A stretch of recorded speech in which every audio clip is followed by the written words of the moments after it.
പപ്പ, ഞാനിങ്ങനെ സൈക്കിൾ ഓടിക്കാൻ ശ്രമിക്കുമ്പോൾ പപ്പ എന്തിനാണിങ്ങനെ പിടിച്ചുകൊണ്ട് എൻ്റെ പിന്നാലെ വരുന്നത്? മോളെ, വീഴുമോ എന്ന പേടി കൂടാതെ നിനക്ക് സുഗമമായിട്ട് മുന്നോട്ട് പോകാൻ വേണ്ടിയാണ് ഞാനിങ്ങനെ കൂടെ വരുന്നത്. ഞാൻ വീണാലോ പപ്പ? സൈക്കിൾ ഓടിക്കാൻ ശ്രമിക്കുമ്പോൾ വീഴുന്നതൊന്നും ഒരു കുറ്റമല്ല മോളെ.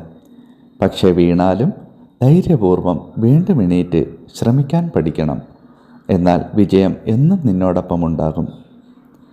എനിക്ക് പേടിയുണ്ട് പപ്പ. പേടിയില്ലാത്തവരാണ് ധൈര്യശാലികൾ എന്നൊന്നുമല്ല മോളെ. പേടിയുണ്ടായിട്ടും മുന്നോട്ട് പോകുന്നവരാണ് യഥാർത്ഥ ധൈര്യശാലികൾ. ഞാൻ വളർന്നു വലിയവളായാലും പപ്പ ഇങ്ങനെ എന്നും എന്നോടൊപ്പം ഉണ്ടാകുമോ?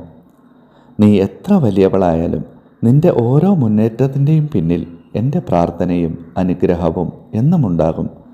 കൈകൾ വിട്ടാലും ഹൃദയം ഒരിക്കലും വിടില്ല. പപ്പ, ഞാനൊന്ന് സ്വന്തമായിട്ട് ചവിട്ടാൻ ശ്രമിച്ചു നോക്കട്ടെ? നോക്കൂ മോളെ, ജീവിതം ഒരു സൈക്കിൾ യാത്ര പോലെയാണ്. സമതുലിതാവസ്ഥ നിലനിർത്തണമെങ്കിൽ മുന്നോട്ട് തന്നെ നീങ്ങണം. നീ മുന്നോട്ട് പോകുമ്പോൾ എൻ്റെ സ്വപ്നങ്ങളും നിന്നോടൊപ്പം മുന്നേറും.